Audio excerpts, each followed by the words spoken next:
Did you go তুমি কি গিয়েছিলে, তুমি, আপনি, তোমরা, আপনারা সবকটা একই রকম থাকবে। ইউ মানে এগুলো সব থাকবে।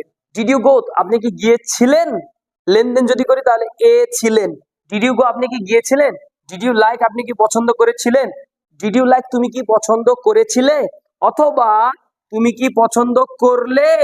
ডিড ইউ লাইক তুমি কি পছন্দ করলে। ডিড ইউ লাইক ইট তুমি কি এটা পছন্দ করলে। ডিড ইউ ইট রাইস তুমি কি ভাত খেলে, অথবা তুমি কি ভাত খেয়েছিলে। দুটো অর্থ। ডিড ইউ ইট রাইস তুমি কি ভাত খেলে অথবা খেয়েছিলে। ডিড ইউ প্লে তুমি কি খেললে অথবা তুমি কি খেলেছিলে। ডিড ইউ রাইট তুমি কি লিখেছিলে। Did you write the story তুমি কি গল্পটা লিখেছিলে। Did you write a paragraph তুমি কি একটা প্যারাগ্রাফ লিখেছিলে। Did you write a notice তুমি কি একটা নোটিস লিখেছিলে। Did you write an application তুমি কি একটা অ্যাপ্লিকেশন দরখাস্ত লিখেছিলে। এই কোনো কাজ তুমি করেছিলে বোঝানোর জন্য